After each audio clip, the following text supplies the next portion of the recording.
శ్రీమాత్రే నమః. హరి ఓం. మాఘపురాణము 2వ అధ్యాయము. దిలీప మహారాజు వేటకు బయలుదేరుట. దిలీపుడను మహారాజు అనేక యజ్ఞ యాగాది క్రతువులు ఒనర్చిన గొప్ప పుణ్యాత్ముడు. అతడు తన రాజ్యమందలి ప్రజలను తండ్రి వలె అన్ని విధములా కాపాడుచుండెను. ఒకనాడు ఆ భూపాలునకు వేట నిమిత్తం అడవికి పోవెలను అనే కోరిక కలిగెను. మనసున కలిగిన కోరికను ఎట్టి వారలకైనను నెరవేర్చుకొనుట సహజమే కదా. ఆ విధంగానే దిలీప మహారాజు వేటకు పోవ నిశ్చయించి వేటకు కావలసిన సమస్త వస్తువులను సిద్ధం చేసి వేట దుస్తులు ధరించి సైన్య సమేతుడై వెడలను. దిలీపుడు వేటకు వెళ్ళిన అడవి క్రూర మృగములతో నిండి ఉన్నది. ఆ క్రూర జంతువులు సమీపమందున గ్రామములపై పడి పశువులను మనుష్యులను చంపి నానా భీభత్సములు చేయుచున్నవి. దిలీపుడు అడవిలో మాటు వేసి మృగములను చంపుచుండెను. తన పరివారము కూడా మృగములను ముట్టు పట్టిచుండెను. ఇలా కొన్ని రోజుల వరకు అడవియందు ఉండి అనేక క్రూర జంతువులను చంపిరి. ఒకనాడొక మృగంపై బాణం వేసెను. ఆ బాణాన్ని తప్పించుకొని ఆ మృగం పారిపోయెను. దిలీపుడు పట్టు విడవక దాని వెంట పరుగెత్తెను. ముందు మృగం, వెనుక దిలీపుడు, అతని వెనుక పరివారము పరిగిడుచుండగా ఆ మృగం ఒక కీకారణ్యమున ప్రవేశించెను. అప్పటికి దిలీపుడు అలసిపోయినందున దాహంచే నాలుక ఎండిపోతున్నది. నీటి కొరకు పరివారమంతా వెదుకుచుండురి.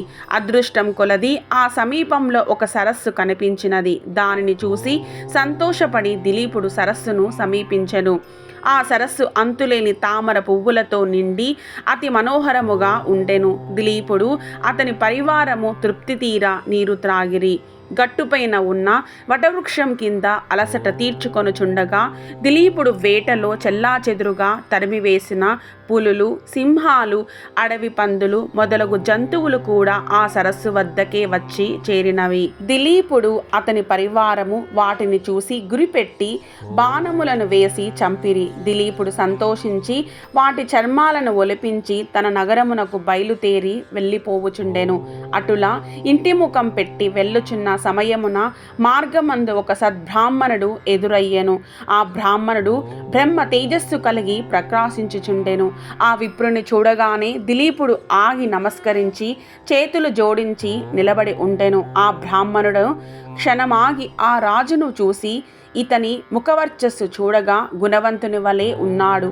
ఇతనికి ఏదైనా ఉపకారము చేయుట మంచిది అని మనసులో తలచి, మహారాజా, శుభకరమైన ఈ మాఘమాసంలో సరస్సు దగ్గరలో ఉన్నను, అందులో స్నానం చేయకుండా ఇంటికి పోవుచున్నావేమి? మాఘమాస మహత్యం నీకు తెలియదా అని ప్రశ్నించెను. ఆ బ్రాహ్మణుని మాటలకు దిలీపుడు ఆశ్చర్యపడి ఆ వృద్ధ బ్రాహ్మణుని చూసి, విప్రోత్తమ, అటుల ప్రశ్నించారేమిటి అని ఆశ్చర్యంతో పలికెను. పరమ పావనమైన మాఘమాసం కదా అని జ్ఞాపకం చేయుచుంటినని బ్రాహ్మణుడు పలికెను.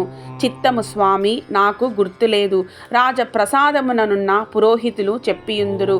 నేను మృగయా వినోదమై వచ్చి అడవిలో కొద్ది దినములు ఉండుట వలన నాకా విషయం జ్ఞప్తి లేదు. కావున మాఘమాస మహత్యము ఎరిగింపవలసినదిగా ప్రార్థించుచున్నానని దిలీపుడు వేడుకొనెను. ఆ బ్రాహ్మణుడు దిలీపుని దీవించి, రాజా, సూర్యవంశపు గురువైన వశిష్ఠుల వారు అప్పుడప్పుడు మీ కడకు వచ్చుచుందురు కదా, అతని వలన మాఘమాస మహత్యమును గురించి తెలుసుకొనుము. ఆ మహామునికి తెలియనిది ఏదియూ లేదు కాన అటుల చేయుము అని చెప్పి బ్రాహ్మణుడు తన దారిన తాను పోయెను. దిలీపుడు తన పరివారముతో నగరము చేరెను. పదే పదే బ్రాహ్మణుని మాటలు జ్ఞప్తికి తెచ్చుకొని ఎటులను ఆ రాత్రి గడిపెను. మరునాడు ప్రాతకాలమున లేచి కాలకృత్యములు తీర్చుకొని మంచి ఉడుపులు, సకలాభరణములు ధరించి మంత్రి సామంతాదులతో వశిష్ఠుల వారి దర్శనమునకై వారి ఆశ్రమమునకు వెళ్ళెను. ఆ సమయంలో వశిష్ఠుల వారు తపమాచరించుకొనుచున్నారు. శిష్యులు వేద పఠనం కావించుచున్నారు. దిలీపుడు ఆ దృశ్యమును చూసి వారికి తపోభంగము కలుగనీయరాదని కొంత తడవు వేచియుండెను. దిలీప మహారాజుకు వశిష్ఠుల వారు గురుతుల్యులు. అందుచే గురుభక్తి మిక్కుటముగా ఉండెను. మరికొంతసేపటికి వశిష్ఠుడు తపస్సు నుండి లేచి రాజును కుశల ప్రశ్నములు అడిగి ఉచితాసనమునపై కూర్చుండబెట్టి వచ్చిన రాజును కారణమేమని అడిగెను. దిలీపుడు వశిష్ఠునితో, ఋషి సత్తమా, తమ వలన నేను అనేక రాజధర్మములు పురాణేతిహాసములు విని సంతుష్టుడనైతిని. కానీ మాఘమాస మహత్యము గాని దాని ధర్మములు కాని తెలియలందున ఆ విషయమును తమ నుండి తెలుసుకొన కోరి తమ వద్దకు వచ్చి తిని. కాన పరమ పావనము మంగళప్రదము అయిన మాఘమాస మహత్యమును వివరించవలసినదిగా కోరుచున్నాను అనెను. అవును మహారాజా, నీవు కోరిన కోరిక సమంజసమైనదే. మాఘమాసము యొక్క మహత్యము ప్రతి ఒక్కరూ తెలుసుకొని తరించవలసిన ఆవశ్యకత ఎంతైనా కలదు.